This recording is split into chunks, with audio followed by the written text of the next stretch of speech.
We on air. I like the title of this one. I named it after the first one. No viewers wanted. You know, if they come through, it is what it is.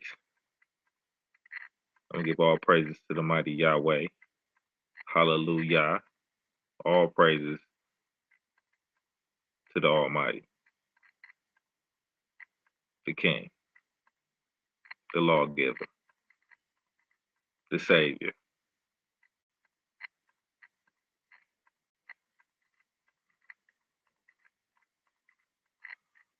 Of course, we're gonna be talking about evil Christ today. Evil JC.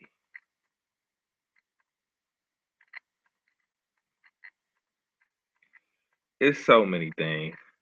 When we talk about the New Testament and the Christ of the New Testament being a very evil individual, that's easy to prove. It's very sad that our people are stuck on Christ because it's obviously from our enemies. That character is obviously from the enemy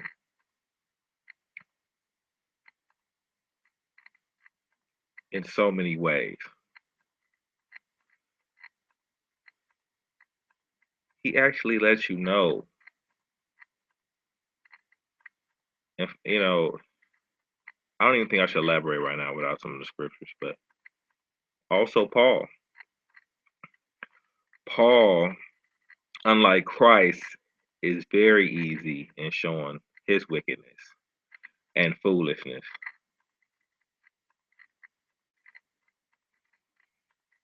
Paul is a wicked individual. I mean, I'm gonna get in the scriptures in a second. It's no doubt, like I said before, when I was talking on the other one, when it came to beating up on the New Testament, when it came to beating up on the New Testament, it was the Moray Alicia Israel that started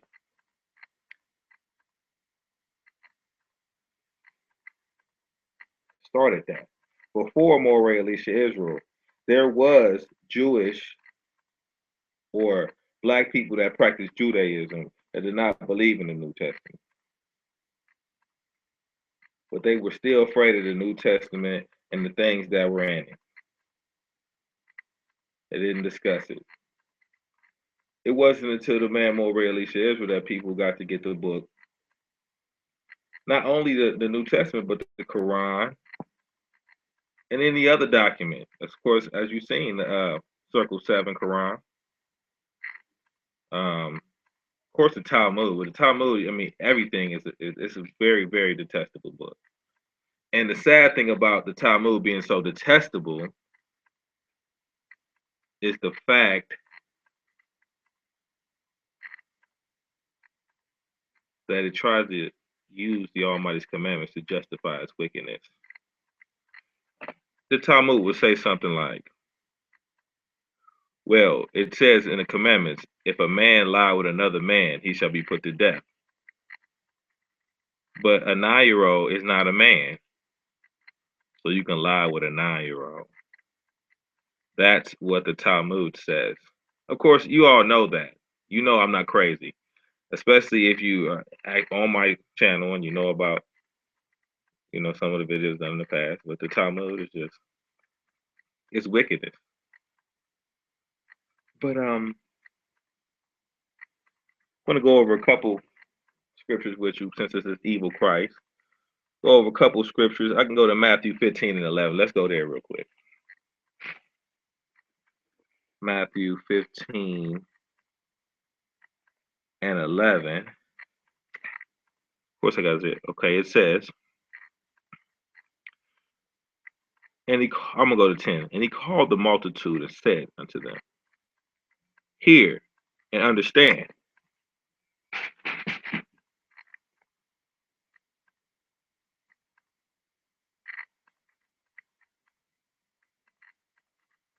Not that which goeth into the mouth defileth a man, but that which cometh out the mouth, this defileth a man. Then he came to his disciples and said unto them, Knowest thou not the Pharisees were offended after they heard this saying?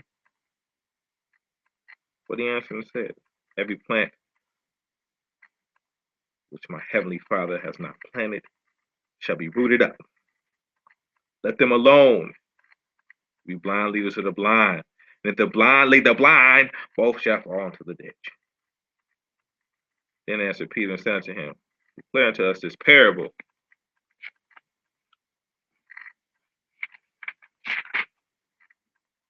And JC said, Are ye yet without understanding? Do ye not yet understand that whatsoever enter into at the mouth goeth into the belly and is cast out in a drought? Now, of course, this is one that we always bring up. I mean, anybody that does the commandments knows this is retarded. It's not that you put in your mouth can defile you. You shouldn't even be talking like that. That's just stupid. Then they want to make an excuse about it. He said, and he made an example. He said, because you eat it, you swallow it, and you digest it. But that's, of course, that's the reason why we call it evil Christ. Because we know JC is evil. He he was an evil son. He lied all the time.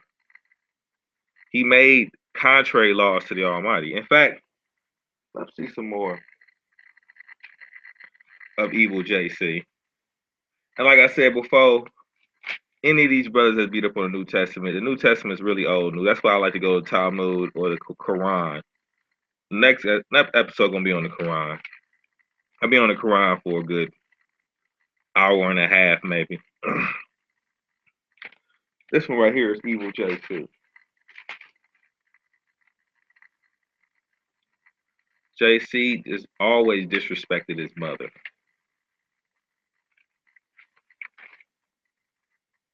With some dudes. And one thing about a lot of the people I listen to, a lot of the different Israelite organizations, the sad part about it is they're all following a Jewish man when it comes to the simple things like day and night. And day and night is important because it's two separate covenants. It's a covenant of day, and there's a covenant of night. And if you don't properly separate those two things and say that the day starts at the beginning of night, which that's what they say that Sabbath day starts Friday at evening.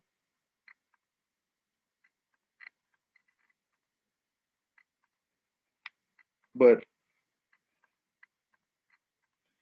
evil JC.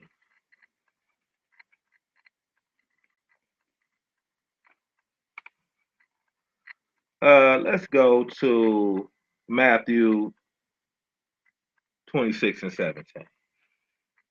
Matthew 26 and 17, just because I feel like doing it. It's my show. 26 and 17. And it says, Now on the first day of the feast of unleavened bread, the disciples came to James, saying unto them, Well, wilt thou that we prepared to eat the Passover? So now we got people in the New Testament that are retarded. The disciples of Christ were wicked men who didn't even know how to do time, just like these people that get up on here, these messianics, and the rest of them, talking about the day start at evening. These disciples were looking for the Passover on the 15th day. How stupid can you be? That's like, how can I explain that? That's like Good Friday to Easter Sunday. Like, why you doing stuff for Good Friday on Easter Sunday? Good Friday over with. Why you doing Passover during the Feast of Unleavened Bread? The Passover is over with. I know we got some Jewish people that believe that we got 7 days of Passover. That's foolishness. They get that from Ezekiel and from the Zohar, Jewish mysticism. But to get back on task, we'll read it again. And now, the first day of the feast of unleavened bread, the disciples came to Christ, saying unto him, well, what thou, that we prepare thee to eat the Passover. So they trying to eat the Passover on the feast of unleavened bread. And like I said before, I don't teach the beginners class.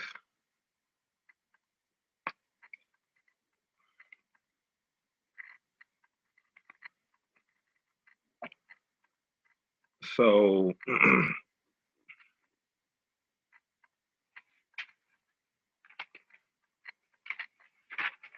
that's just them being dummies. You know, Christ is a dummy. He been a dummy. Even when he walked up to the fig tree. I think I'm gonna go to those two, but he walked up to the fig tree. And it wasn't even a season for the figs to grow. This is what Christ did in the New Testament. He walked up to the fig tree. It wasn't time. It wasn't the season for it to grow.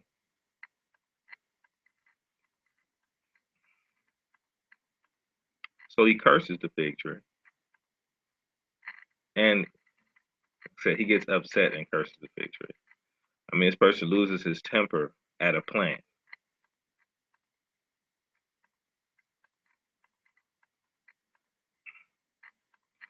And that shows he's not smarter than the average farmer, because a farmer knows when plants grow and when they don't grow. The Christ don't know that. Okay. But not only that, see, the fig tree story is false too. Or one of them have to be false because it's two different stories. One of the fig stories, um, Christ cursed the tree. He leaves, and on his way back, he sees the tree is withered. Then we have the other fig tree story where he cursed the tree and it withered immediately. Like as soon as he cursed it, it was withered. But back to evil Christ. It's only been like 11 minutes. And I'm not even in the second scripture, talking too much. Let me see. He lied on the dietary law in Mark 7 and 14. It's the same lie. I should go. Let me go to it anyway. I got time. This evil JC. Mark 7 and 14.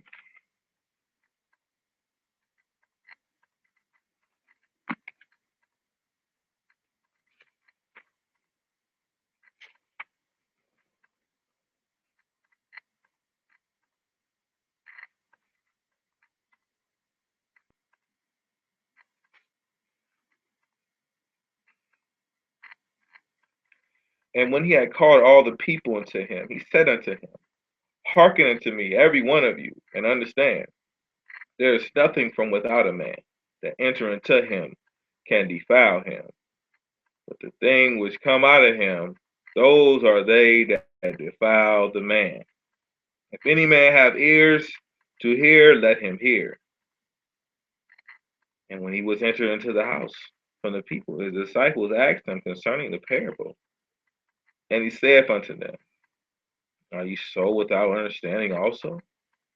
Do ye not perceive that what to a thing from without enter into a man, it cannot defile him, because it enter into his heart, but it enter not unto his heart. Let me read verse 19 again.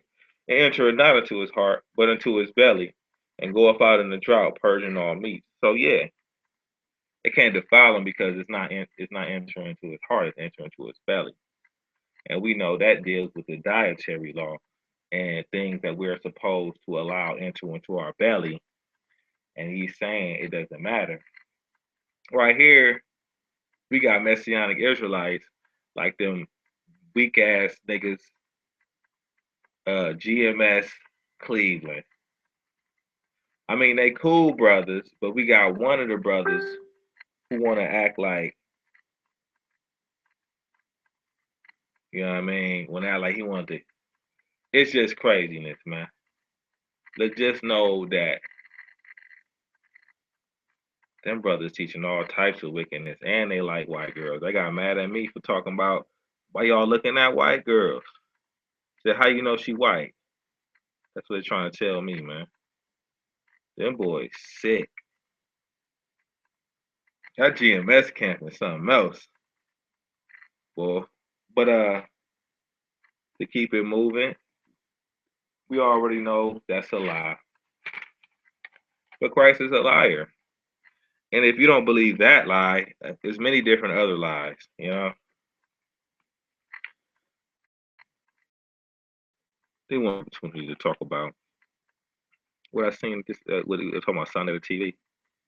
Man, bruh. Man, that's crazy how basically the dude Michael Edwards, he uh he got Sonetta so sorry. Now Michael Edwards a messianic. He a brother. I ain't mad at it. He my brother anyway. But I'm gonna debate him on his false doctrine all day. I'm gonna be mad at him or nothing about it, but but I guess they going at Sonetta so hard. Sonetta start blaspheming Yahweh. Start blaspheming Yah. He started faking like he was praying, Yah, why don't you help me be like Sonetta? He was just so blasphemous. It was kind of stupid.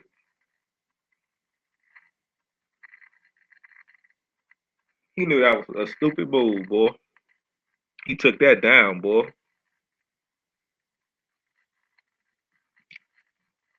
Man, I wish I would have recorded that. I wish I would have recorded it. Man, him just blaspheming Almighty. I hope somebody got it. I know somebody got it, because somebody be on Sonetta.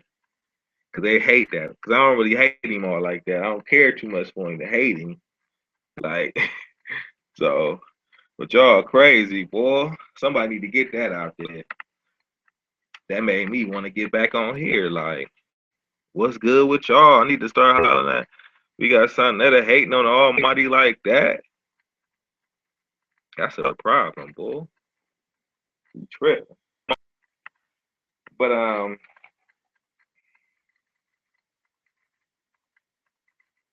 of course, we have the lie in Matthew 16.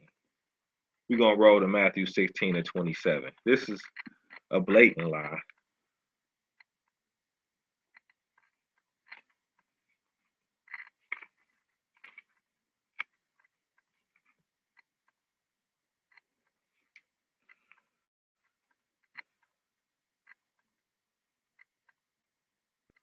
And it says, for the Son of Man shall come in the glory of his Father with his angels, and then he shall reward every man according to his works.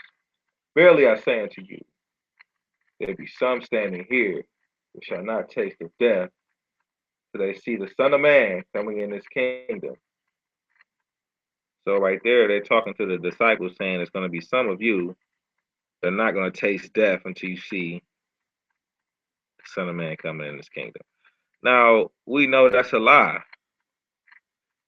That not only did they taste death, they taste a horrible death. Many of them. Talking to his disciples, so we know this is garbage.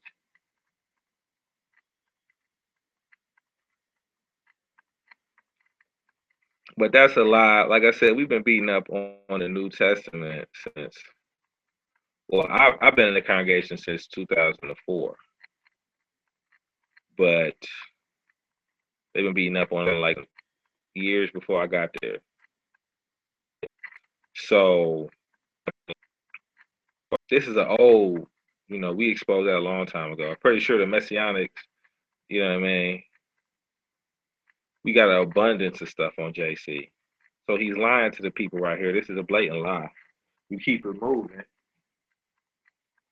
Y'all can try to razzle dazzle it up like it ain't a lie. Do that all the time.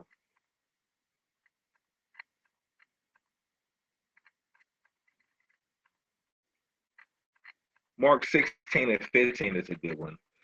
You know what I'm saying? Of course, we all know all these people. We just chilling. I'm on the Google Hangouts. Let me see. I might get some of the brothers on there. I'm gonna get some of the brothers soon. Come on, this boy with me. But Mark 16, this is a lie. Like I said, I'm going over the basic lies. That's why I'm really you. That's why you don't really catch me beating up on the New Testament like that nowadays. It's so easy and so old news, and people are still stuck on it. I mean, but Mark 16,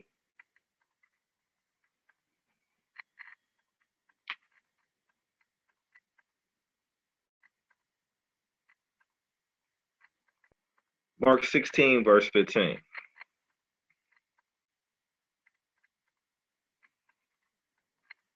And he said unto them, go ye to all the world and preach the gospel to every creature. He that believeth and is baptized shall be saved, but he that believeth not shall be damned. And these signs shall follow them that believe. In my name shall they cast out devils. They shall speak with new tongues. Shall take up deadly serpents. They drink any deadly thing shall not hurt them. They shall lay hands on the sick, and they shall recover. Right here, we're easily seeing this is a lie. He said, if you believe and you're baptized, how many people believe and get baptized? The Almighty ain't really saying about baptism. He said to keep the laws and commandments.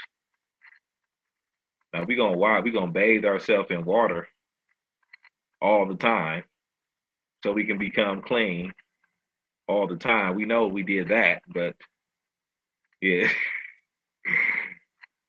But yeah, we said if you believe and is baptized, you'll be able to lay your hands on the sick and they shall recover. So do we have anybody that believe and is baptized working for the Children's Hospital? And do they still got their powers? It says if they drink any deadly thing, it shall not hurt them. They said they shall take up serpents. And we got all of them little white preachers dying from getting bitten off a serpent. They actually believe what Mark says and risk their life picking up deadly serpents.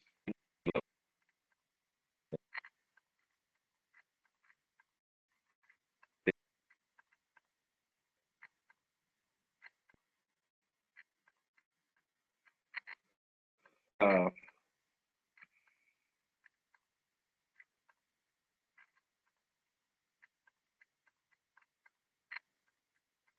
he that believeth and is baptized shall be saved, and he that believe not shall be damned. These signs shall follow them that believe.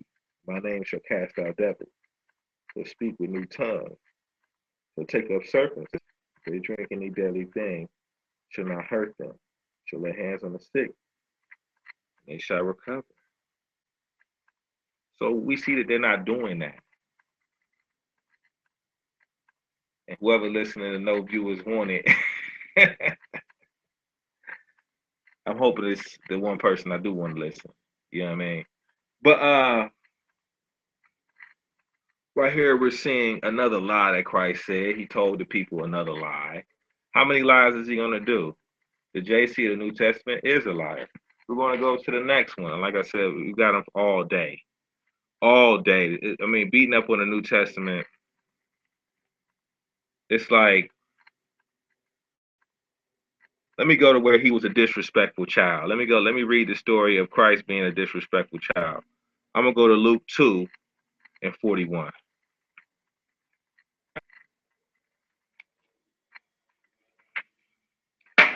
I like this story though.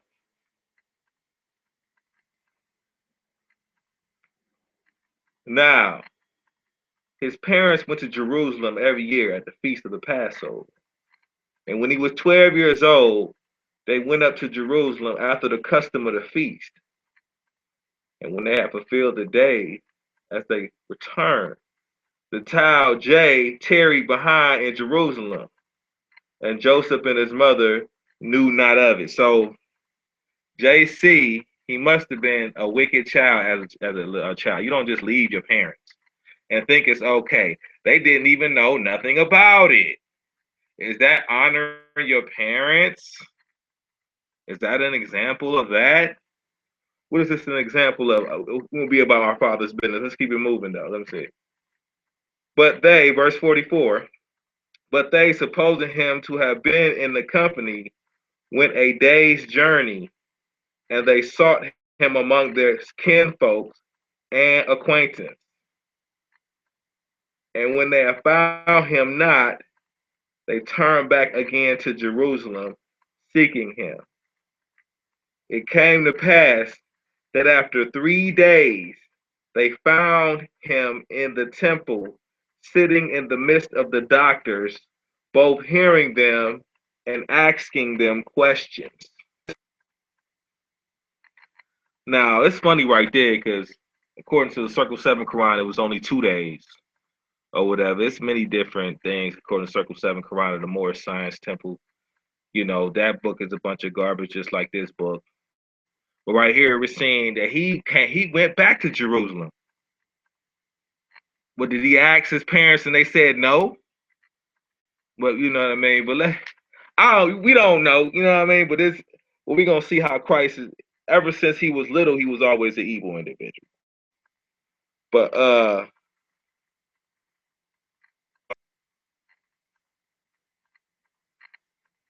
and all that heard him were astonished at his understanding and answers. And when they saw him, they were amazed. And his mother said unto him, Son, why hast thou dealt with us? Behold thy father, and I have sought thee sorrowing. So his mama know who his father was. His mama know who his father was, man.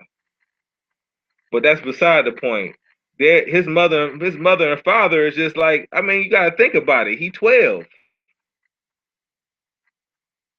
So he was tripping. Like, man, he ain't got it all the way together, and you know what I'm saying? Somebody can kill him or something. So they crying. And then he go Christ right here, verse 49. And he said unto him, How is it that ye sought me? Which ye not that I must be about my father's business? So he just said, "What man, what you looking for me for? Like they ain't their parents and he ain't 12. What are you looking for me for? Don't you know I gotta be about my father's business?" And then the crazy part about it is I could understand if the mother understood what the baby was saying and was at peace with that, but they didn't even understand that.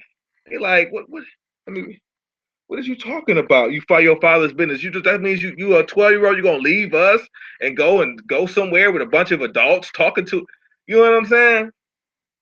But in verse 50, and they understood not the saying which he spake unto them.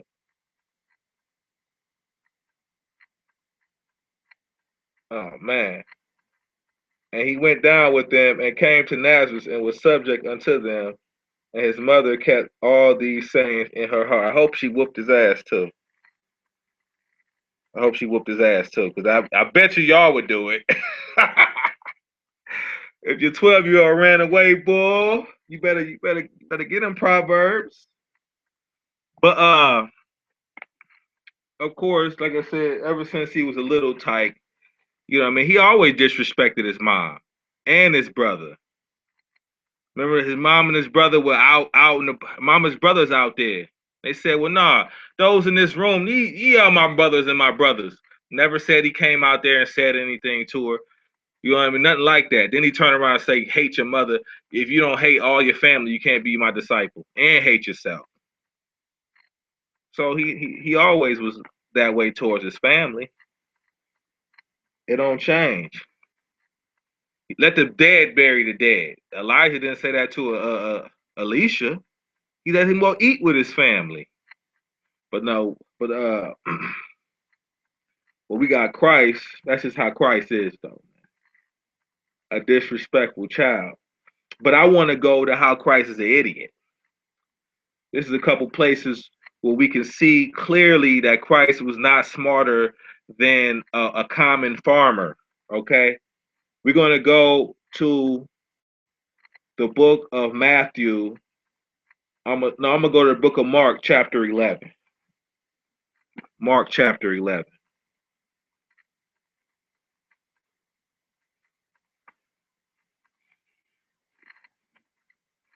Mark 11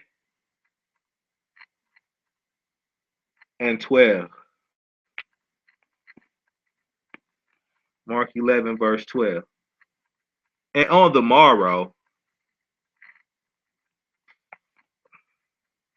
when they were come from Bethany, he was hungry.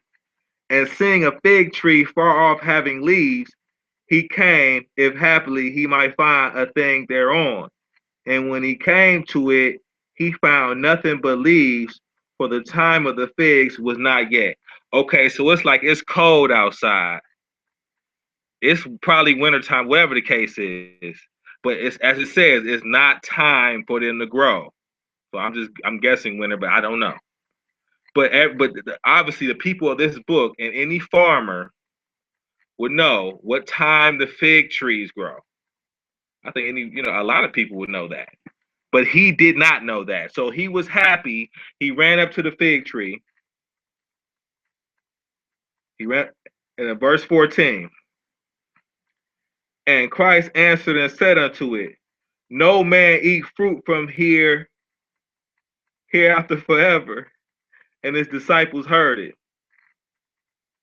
Now this is the crazy part right here, man. So right now I'm reading how he cursed the tree. It didn't say it withered at all. It just said he cursed the tree and his disciples heard it. No, that's just dummy. That's just a dummy move. Not only is Christ evil, but he's a dummy. That's a dummy move. I would not ever get mad at any plant. But maybe I'm not. Maybe I'm not in that culture. But I would think if Christ was in that culture where they mostly had herbs and all that and living from the earth, that he would know when something was supposed to grow, and he would not get angry at it. But right here, you also go to Mark.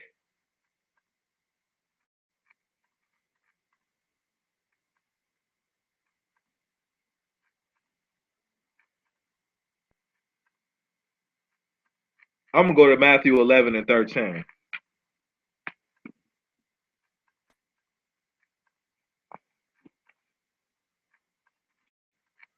Matthew 11 and 13 says,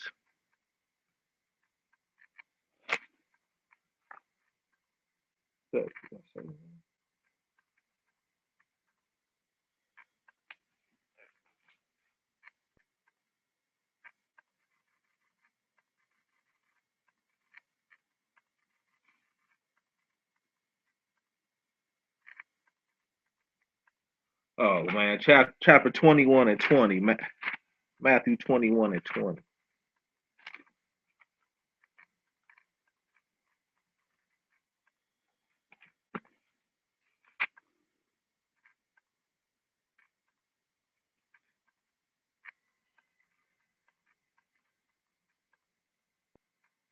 Now in the morning, this is Matthew 21 and 18. Now in the morning, as he returned to the city, he hungered. And when he saw a fig tree on the way, he came to it and found nothing thereon, but leaves only.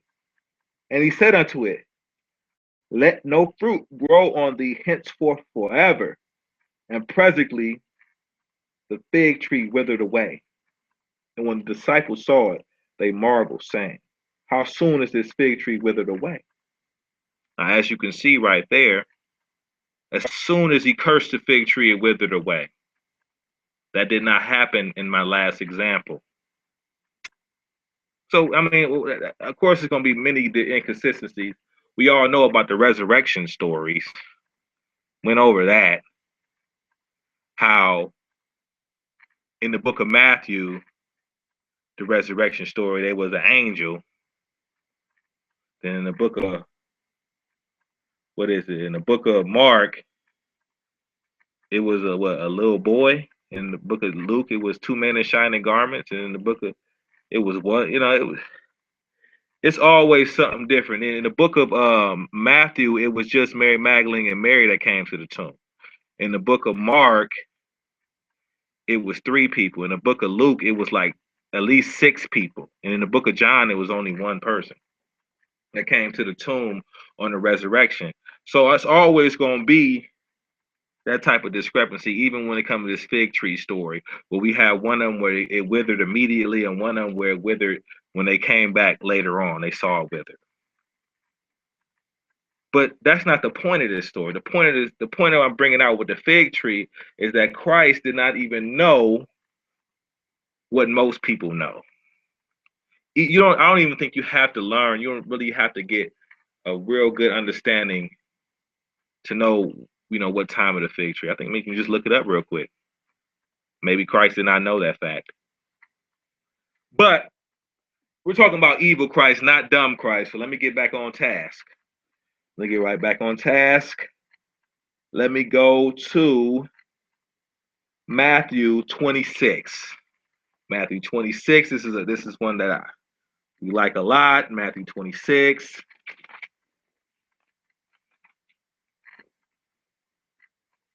Matthew 26, verse 26. And it says,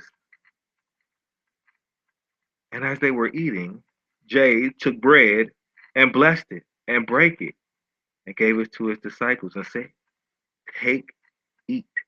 This is my body. And he took the cup and gave thanks, gave it to them, saying, drink, ye all of it. This is my blood, the New Testament, which is shed for many for the remission of sins. Wow, this is so wicked and blasphemous. It's kind of funny.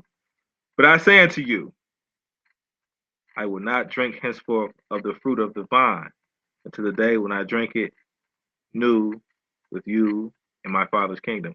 Right here, of course, and I'm gonna go to that commandment anyway, just because I know my episode be lacking commandments of the Almighty, which that's what they need.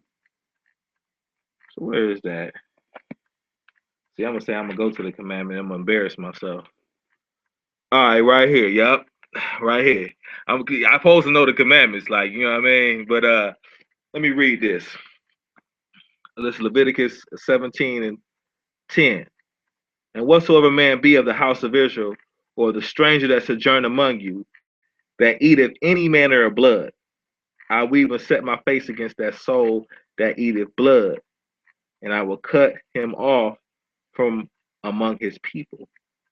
For the life of the flesh is in the blood, and I have given it to you upon the altar to make an atonement for your souls. For it is the blood that maketh atonement for your soul. Therefore I say unto the children of Israel, no soul of you shall eat blood, neither shall any stranger that sojourn among you eat blood. And whatsoever man there be of the children of Israel, or the stranger that sojourn among you, which hunters can catch the beast or a fowl that may be eaten, he shall even pour out the blood thereof and cover it with dust. For it is life of the flesh. The blood of it is for the life thereof. Therefore I say unto the children of Israel, ye shall eat the blood of no manner of flesh. For the life of the flesh is the blood thereof. Whosoever eateth it shall be cut off. Right here, you don't eat no manner of blood. Not JC blood. Of course, this is just it's retardation right here. Take it or leave it. Cannibalism, vampirism, you drinking blood. You don't know manner of blood. Not fake blood.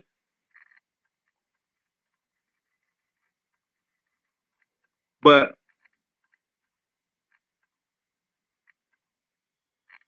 I'm gonna go to a classic, Luke 14 and 25. Luke 14 and 25. This is a classic that Christ, and I'm gonna go to Luke 14 and 25. And this is what it says, verse 25.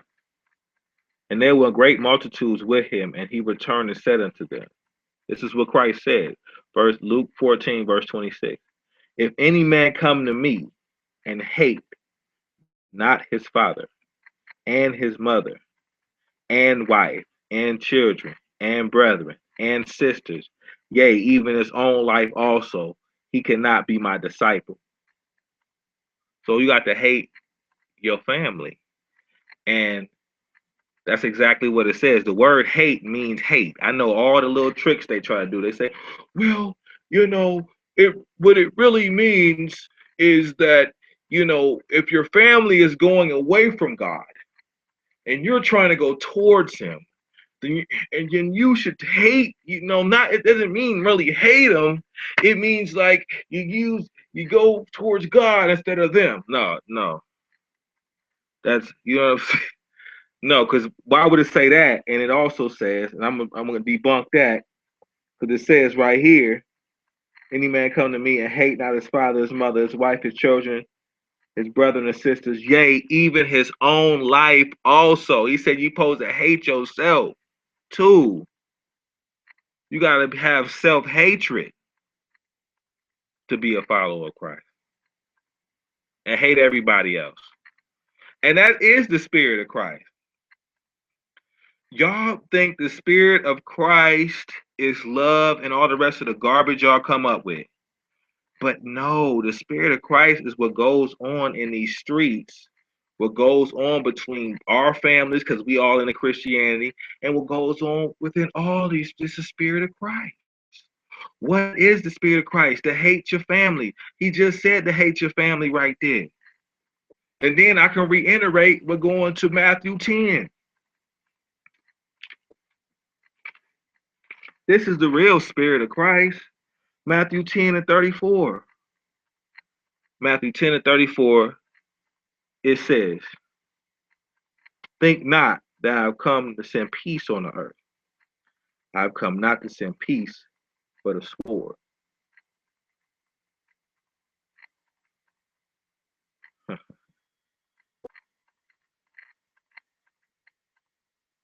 For I come to set a man at variance against his father, and a daughter against her mother, and a daughter-in-law against her mother-in-law. And a man's enemies shall be they of his own household.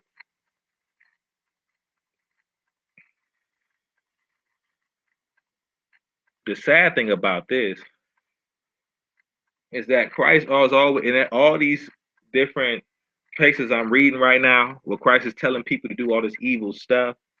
He's saying, if you want to follow me, do this evil stuff. But that's what I'm saying. You guys don't understand what Christ is saying, because when a guy asks Christ, what do I have to get to have eternal life? This is Matthew 19 and 16, I believe. And Christ tells him, you have to keep the commandments to have eternal life.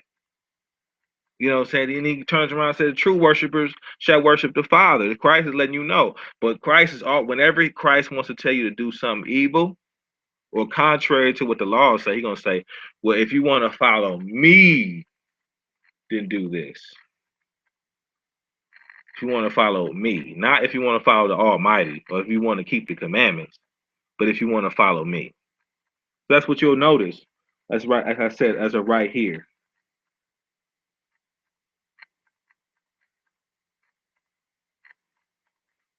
He that loveth his father or his mother more than me is not worthy of me. And he that loveth his son or daughter more than me is not worthy of me. He's talking about loving more than JC. He's not the Almighty. Right? Evil Christ is not the Almighty. But we're gonna see how Christ he lies so many times. He lies in the book. The most lies I see in one chapter, I'm gonna have to give it up to Matthew chapter 5. He lies so many times in Matthew 5, it's ridiculous. But he lies all throughout the book. But it's a concentration of lies around Matthew 5. And we're gonna get there in a little bit. But right here, we're seeing that Christ is telling you that he came, that not only to hate your family, but that he came to set a man at variance against her mother. Let me read it again, because I mean, the thing about it is, the only thing people are gonna do, they're gonna be in shock or whatever the case. They're not gonna look at what exactly I'm showing. I mean, let's be adults and let's discuss these matters, not get emotional, and deal with exactly what it says. Because not only does he tell you to hate your family and that he came to send uh, a mother against the daughter and the son against the father, but he also has an example telling the disciples to leave their family. He tells the disciples to leave their family alone. And then if you leave your family for my sake, you'll get double, triple fold. But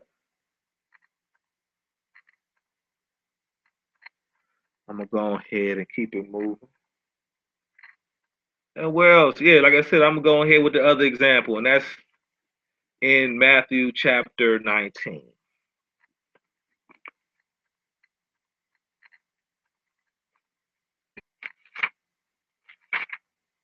Matthew 19, we're gonna start at verse 29. And everyone that hath forsaken houses, or brethren, or sister, or father, or mother, or wife, or children, or lands, for my name's sake. Now he ain't say for Yahweh's sake. He ain't say for the Almighty's sake, the Father's sake. You gotta notice whenever Christ telling you to do some evil stuff, for my name's sake, let's keep reading though. For my name's sake shall receive 100-fold and shall inherit eternal life.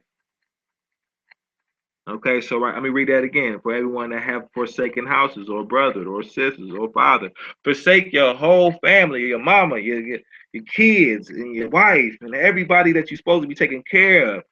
Can we find one example of the prophets in the Almighty's book? And like I said, in the Old Testament, not this wicked New Testament. In the Old Testament, forsaking they whole, I mean, forsaking them. Of course, we're gonna have some grimy GMS dudes come up with something though. I could just imagine it right now. Yeah, Abraham wasn't fucking with his family. You know what I'm saying? Boy, it's grimy, boy. But let me keep it moving though. Let me keep it moving. All right. We got more. Let's see. We got more examples. He did say he came to bring hell at the home. Christ came to bring hell. Of course, I can go to Luke 12 and 51, but it's already been 46 minutes. You know what I'm saying? I mean, I got a lot. I got a lot to drop on y'all. If it's been 46 minutes and I'm only halfway down the page, then really, you know, I got to apologize to y'all. But right here, of course, we know that's one of the oldies but goodies. Let's go to Matthew 12 and 40. I'm gonna skip a couple of them. Matthew 12 and 40. We got all the oldies today. Oldies but goodies. Right here, Matthew 12 and 40. For as Jonas was 3 days and 3 nights in the whale's belly, so shall the Son of Man be 3 days and 3 nights in the heart of the earth. Right here, I mean, it's a blatant lie. We know Good Friday to Easter Sunday is not 3 days and 3 nights. We know that it was said the sixth day when all that went down and when he was buried and all that type of stuff. It said the sixth day. You don't have to say Friday. So we know that it was not 3 days and 3 nights. And on all the resurrection stories, Christ was gone even before, because they came at the beginning of the first day. They came in the book of John. They said it was still dark outside, so they came before. You know what I mean? Because the day don't start till the sun rises, contrary to what a lot of y'all believe, which is sad. But I love my brothers. You feel me? So I can work with y'all. I know y'all believe it, and I can remember I called in brother's show, and because he was talking about Zion Lex. It was his. I'm gonna keep it 100. It was brother Kazariak show, but he was talking about Zion Lex, and I was like, but he was calling him he was calling Old Testament Israelites, which I don't fit into the same category as Zion Lex. We love them brothers. We love the brothers from Shema Israel. You know, they've been to conferences with us. We good with them. We ain't got no problem. We ain't got no problem. Of course, we got some differences. We got differences all types, but they still our brothers. But when he kept talking about Old Testament Israelites, I said I would call in just to show him how him and Zion Lex both follow the Jewish man. Why you talking about Zion Lex follow the Jewish man? And why I said that was because both of them believe the day starts at evening when the sun is going down. And that's in the Babylonian Talmud, in the beginning of it, in chapter 1, Mishnah 1 of the wicked. Of course, the Babylonian Talmud is wickedness as well.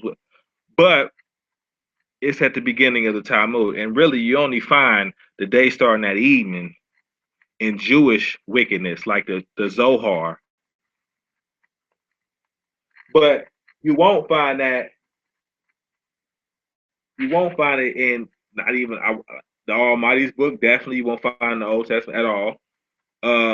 You won't find it in the Quran. The Quran knows the difference between, and the New Testament know the difference between day and night. Even though it's a lot of foolishness in there as well, with the disciples keeping the Passover.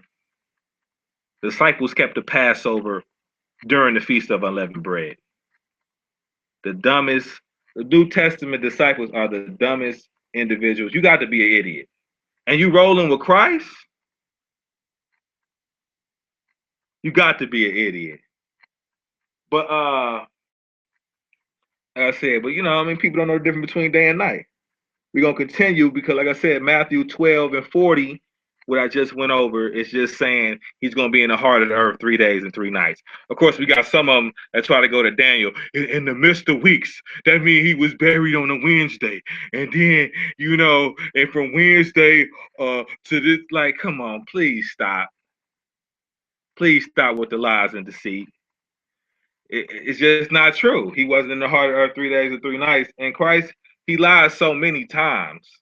That's why it's ridiculous. Like I said, I could talk about Christ lying. It's already been 51 minutes, and I've been talking about Christ lying and being a dummy. I took too long for Christ being a dummy, but let me read Luke 6 and 37 because I want to explain. I want to talk about Luke 6 and 37.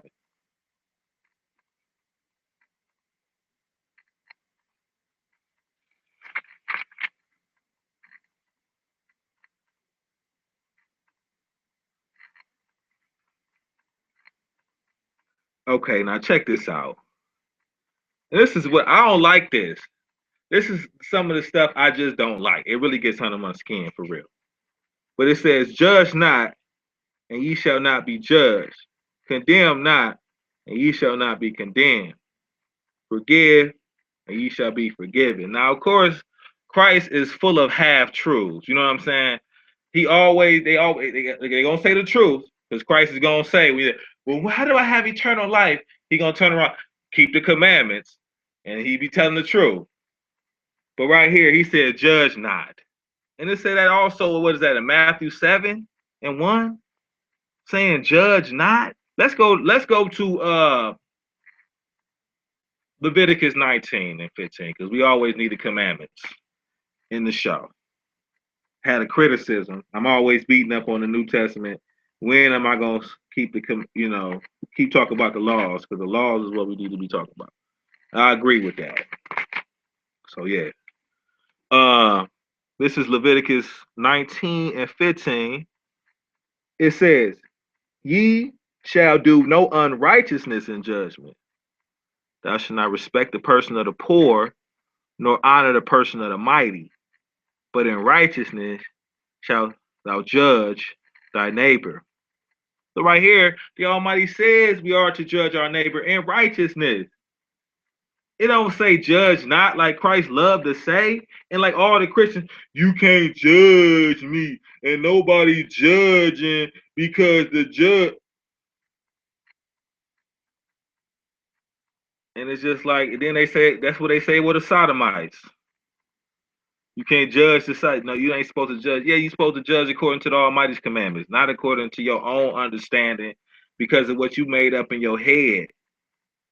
We're supposed to judge according to what the Almighty said, and then that's righteous judgment because you didn't say it because you didn't come up with it. That means judge righteously though. But that's just me. I'm gonna keep it going to some things where Christ just said a lie. I'm gonna go to Luke 16 and 18 so it can be clear because that wasn't clear enough for y'all. That was kind of like my opinion. But let's go to something where it's blatant. He's gonna have some blatant lies and deceit as Christ is gonna do. This is Luke 16 and 18. Let me get back to the New Testament. Luke 16 and 18. And it says, whosoever putteth away his wife and marrieth another committeth adultery. And whosoever marrieth her that is put away from her husband committeth adultery. Now come on. Come on. We know the laws. This is wickedness. This is another thing Christ lied about. I mean, like I said, it was in Matthew 5. He done lied the most in Matthew 5, though. But Luke right here, I'm gonna go to an easier one because of course we can go to Deuteronomy 24 and show how that's a lie. I mean, but like I said, I've been on here for a long time, so I'm gonna show another lie. Matthew 5 and 28. So go to Matthew 5 and 28. This is another lie. Matthew 5 and 28. It says, let me make sure that's the right one.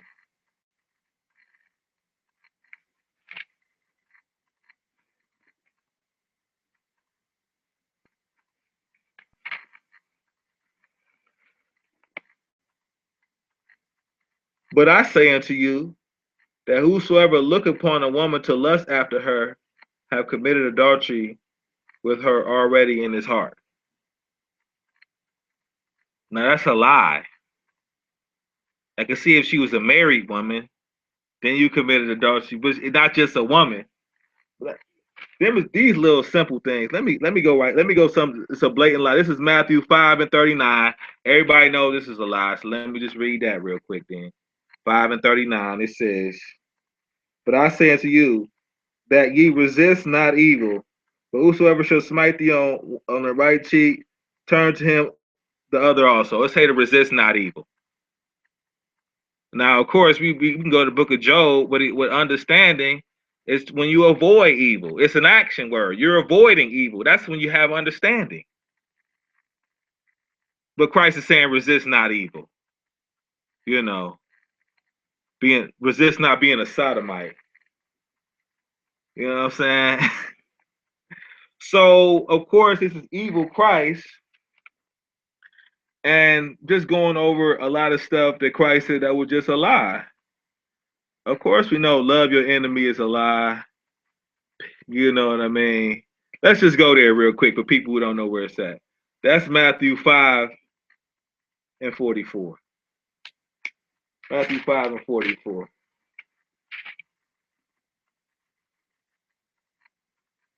And of course, the Messianics try to clean up all this garbage. In fact, I got a little time. So I want to show something, man. I'm gonna go to Mark 14. This is how dumb not only Christ is, but his disciples. Let's go to Mark 14.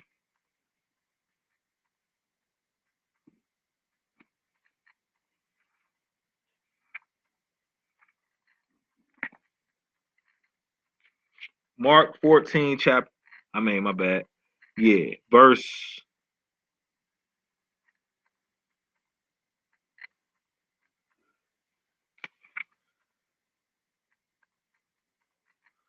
12.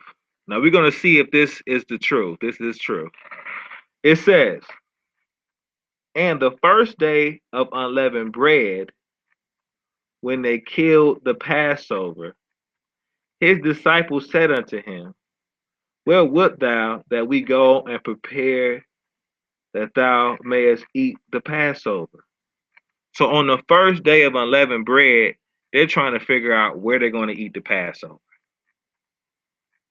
Now I want y'all to understand this. Maybe, like I said, maybe we do need to go back to Leviticus 23 for the beginners, because maybe you don't understand this.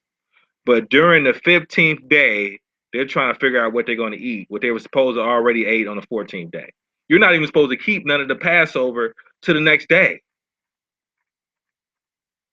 But they're trying to eat the Passover on the 15th day. This is how dumb. I mean, this is foolishness. Give them by the, not. I should go to Leviticus 23 and 50 real quick. Let me go to Leviticus 23. Like I said before, we got to read the laws. These, I'm in verse 4. These are the feasts of Yah, even holy convocations, which ye shall proclaim in their seasons. In the 14th day of the first month at evening is Yah's Passover. On the 15th day of the same month is the feast of unleavened bread unto Yah. 7 days you must eat unleavened bread. So we have a clear distinction from the 14th day and the 15th day. Now this is kind of controversial because Messianic or most Israelites believe the day starts at evening. So that means on the 14th day at evening is really the beginning of the 15th day for all those that believe in lies. And although they do believe in lies when they say the day, well, yeah, Sabbath start Friday at sundown. You're believing in lies. But what they're really saying is that the Passover and the Feast of Unleavened Bread is at the same time. That's what our people that believe the day starts at even are really saying. So, and it was look, I can remember on the dude name. Of course, I know it's another TV thing though, but man, I can remember on there they was talking about, Zion Legs versus Tazaria, and I was like, and they say that that's the Old Testament versus the New Testament. Who will win? And I was like, are these people serious? They have not went through the house of Israel at all. Like I said, I'm uploading. I had one debate with Moray Ishai versus this dude named Prophet Jerome. Man, he's a mess. He's pretty much a messianic Israelite, but he won't even claim to be an Israelite. Tell messianic is like straight up Christian. You know what I'm saying? But yeah, when we come to the debate, come on, man. Them brothers, they talk about they priests, man. I know this is a sidebar, man, but I call it in the show. There is no excuse for having a barbecue on the Sabbath. Kindling fires. Oh, I'm a priest, so I can kindle a fire. Oh my goodness. That's just like, oh yeah, I'm a priest, bro. Hold on. You need to light that cigarette. Oh, I'm a priest, man. I got you. Like, but let me continue though. Let me continue. I want to turn. I mean, it's already been an hour. I might just leave it at this. Cause this is the evil Christ. I might as well leave it at this. This is the evil Christ episode. I don't want to get to Paul. I said tomorrow I'm gonna go into the Quran for a good hour. But I really, like I said, I got on here. I got on here because I kind of got like a little, what they call it, a shock treatment when I was watching the episode that the son that had pulled down. But the brother Michael Everett, like I said, I love my messianic brothers, even though I disagree with the motherfucker 100%, and it's a bunch of bullshit. But you know what I'm saying. But I can't believe that Michael Edwards got something that's so mad he starts blaspheming the Almighty. I don't know if any of y'all heard that, but it was like Yahweh, and I'm like, oh my goodness, is he really? And that's just foolish on his part. Like, why would he do that? You know. But it made me reflect and think to myself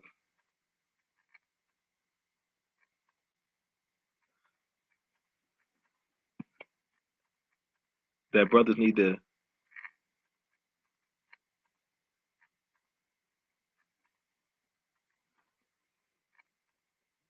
brothers need to tighten it up.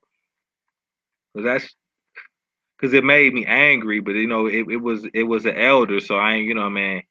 You don't think about murking somebody because they some type of atheist. You feel me? But you know what I'm saying? It is what it is. You know what I mean? But I don't have to continue, man. I was gonna get into other things that Christ did that was lies. I talked about the lies that Christ did, how he said that you can put anything in your mouth and it cannot defile you, which is a lie. You know what I'm saying? He lied about telling all his disciples that some of you, I'm gonna come back, none of you will die until I come back in my glory, which was a lie. He lied about all types of stuff. He tell our people, you know what I'm saying? He came and how he's evil. He came to bring hell in the household. And tomorrow I'm gonna get on Paul because Paul, he let it be known that he's not a representative of the Almighty. He let it be known he's not even speaking in the Almighty's words. He says not to get circumcised because he just says all types of lies against the Almighty. And what's crazy is, like I said, one of the things I like to do as this is my hobby is reading different books. So I did read the Book of Mormon, and it's like the New Testament reloaded because it got like all types of stuff, just pure hate for the laws of the Almighty, pure hate. It's disgusting how to, but it's a white people book anyway. You know what I mean? No real black people really read the Book of Mormon, but there's so much hatred towards the laws and commandments. I got one video up on the Book of Mormon how it hates the Almighty. I got a couple things, but it's like it's jam packed with telling you to go against the commandments. Same thing Paul does all day.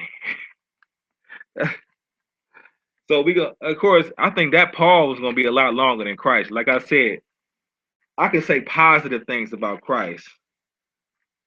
You know what I'm saying? Where's the little? I should be able to see other people. Where's a lot of things I want to see? Nah, forget it. I should do some positive things on what Christ said that was positive for a little bit. I'm gonna say some things that Christ. I'm gonna be positive about Christ, y'all. I know some people in my congregation laughing right now. If they'll be laughing another time if they was listening. I want to say some positive things about Christ because we love. Let's see. I'm gonna go to Matthew 4:8. I'm gonna go to Matthew 4:8 and say positive things about the Christ of the New Testament.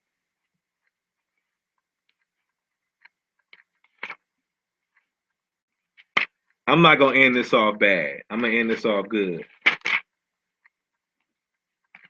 Y'all think I just hate? I don't really believe that the little what's the name exists for real. You know what I mean?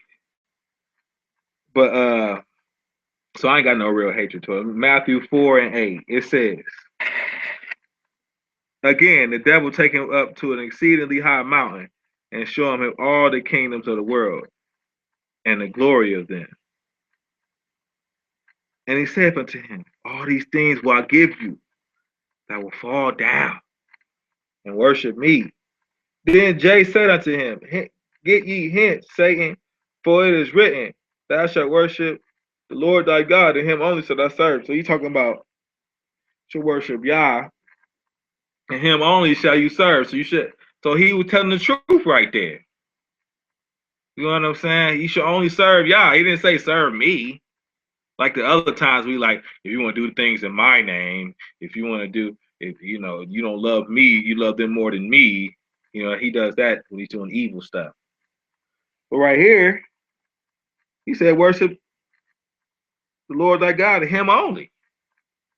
So that was positive. See, Christ says positive things that I agree with. See, I'm going to go to John 4:21 and also show something else that I agree that Christ said. John 4:21.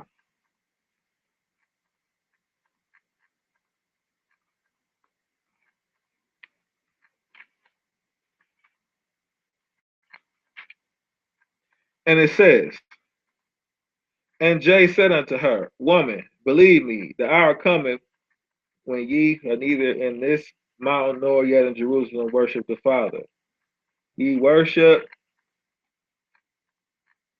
ye know not what. We know what we worship, for salvation is of the Jews. But the hour cometh and now is when the true worshippers shall worship the Father in spirit and in truth. For the Father seeketh such to worship him. All right, so right here we're seeing that he said the salvation, he didn't say salvation's of the Christian, even though, I don't agree that salvation is of only one tribe, the tribe of Judah, or, of course not. You know what I mean? But he said salvation's of the Jew, but the hour cometh and now is when the true worshipers shall worship the Father in spirit and in truth. He said the true worshipers shall worship the Father. He didn't say the true worship shall worship me. He didn't say that right here. He said the true worshiper. So I can agree with him on this one too. So you see, I'm not mad at Christ. Y'all see that? So all the stuff I was saying earlier about how dumb he was, how wicked he was, you know what I mean? He's better than Paul. Paul is all out wicked. You feel what I'm saying? Just no holds bar wicked. Of course, he has a couple things where he tries to be. He says, "Is it laws done away with? God forbid." They always like to bring them out. But for the most part, Paul is a wicked individual. We already know that. But right here, I agree with what Christ says, and I'm gonna keep it moving. But I do agree with that, what Christ says right there. And I'm gonna go to John chapter 14 and 28 and agree with this one too. John 14 and 28.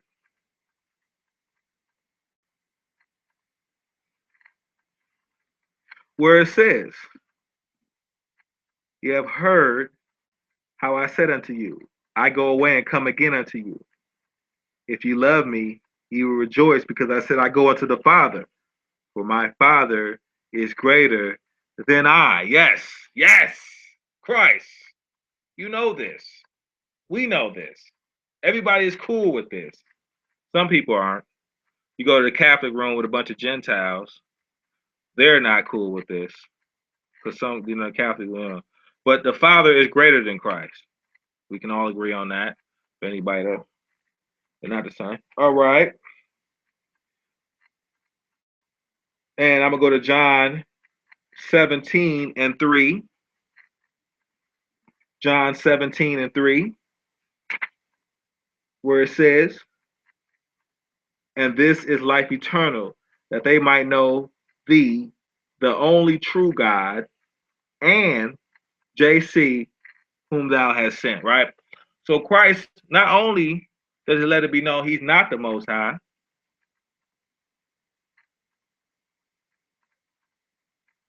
but he let it be known that the Father is the only true God.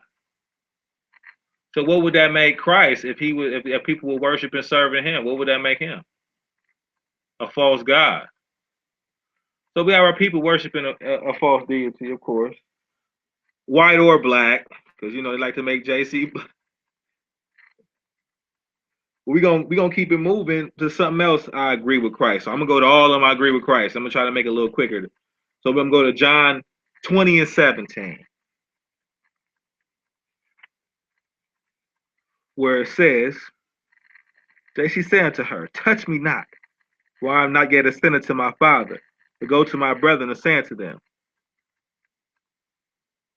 I ascend unto my Father and your Father, to my God and your God." Well, my God. Well, my God. I remember we used to do that. Well, my God. Your God has a God. Your God has a God. To my God.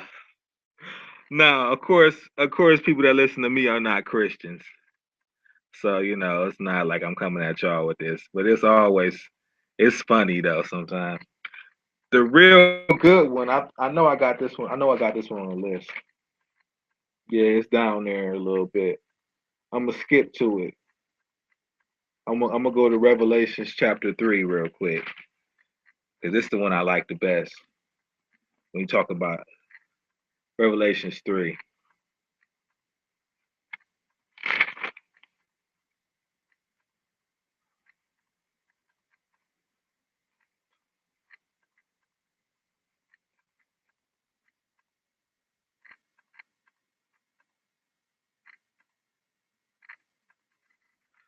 my Revelations 3 verse 12, and it says, "Him that overcometh will I make a pillar in the temple of my God, and he shall go no more out.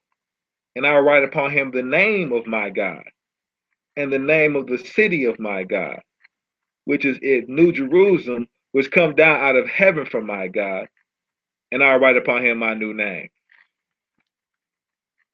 Now, of course, that is saying, Christ is letting it be known he has a God many different times here. But what I think is significant about Revelations is that it's after Christ died. You know how they like to say, well, Christ, he was a man on earth, but he didn't get into the Godhead until after he died.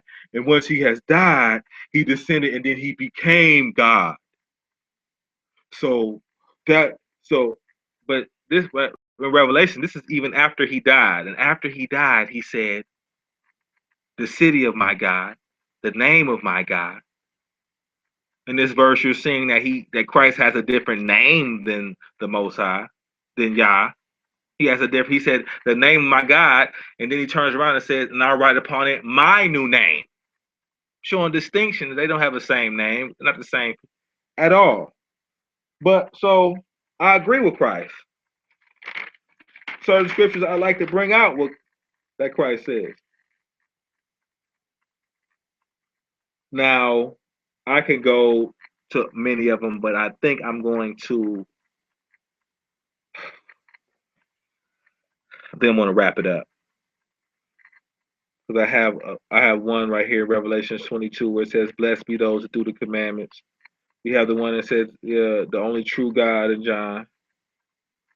I already went over. We have Matthew 19 and 16. But as we can see, Christ never said he was a savior. Christ never said to worship him.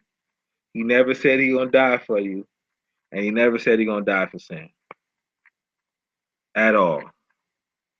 This is evil Christ, evil JC, and we know that Christ is an evil individual. He's a liar, and he didn't even exist. People have the nerve.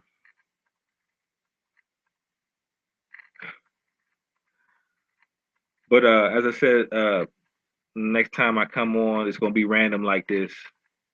That's why I said no viewers wanted, even though I got a couple. That's cool. I'm cool with that. I just next time we're gonna be talking about the Quran, the Quran of Mecca. The same one I burnt is the one I got. But I still got all the chapters. I didn't burn it all. I just burnt part of the section. I did want to say something about, man. It's some disrespectful people up on this line, man. Up on this YouTube world. We got that dude Jay Nazareth versus Brian Bragg, right? I'm gonna speak on. You know what I mean? Okay. When I disagree with Jay Nazareth, he don't jump off the deep end real quick, and that's why I don't never get too bad. But I disagree with the brother Judah Nazareth. I disagree with a lot of stuff. You know what I mean? Uh, we're not the same. But when I do disagree with him, it's not like I don't see no he want to kill me type shit going on.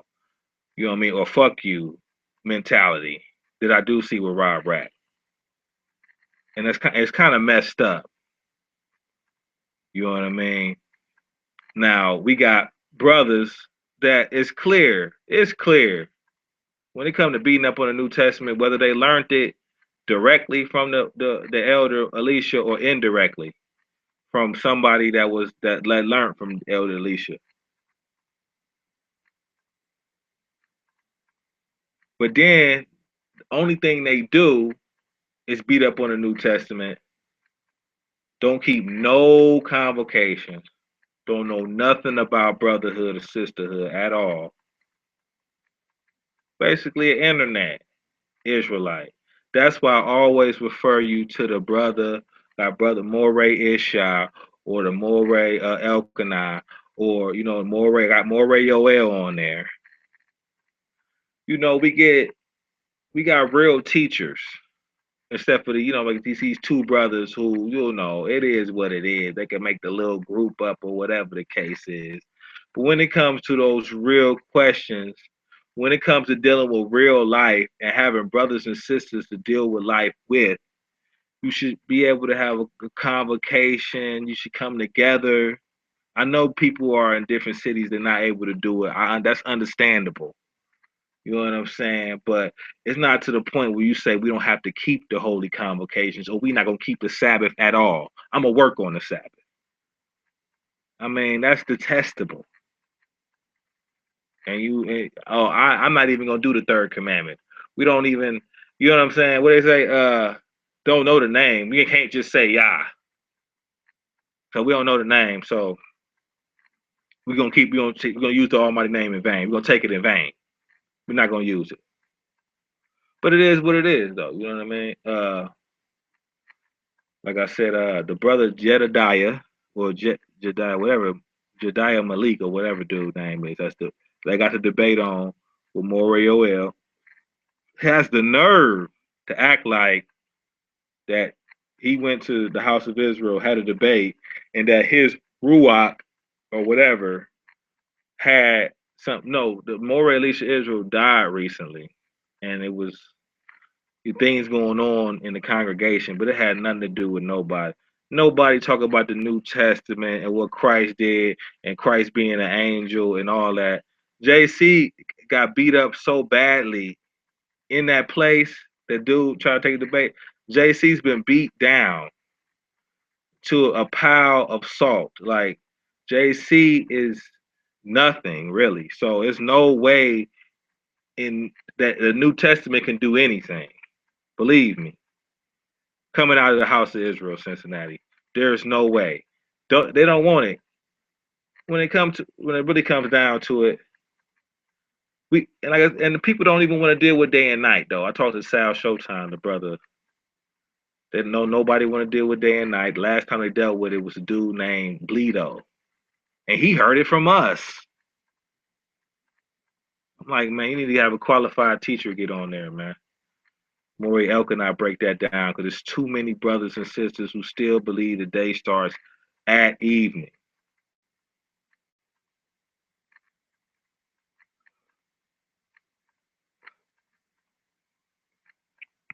But yeah, it's your boys.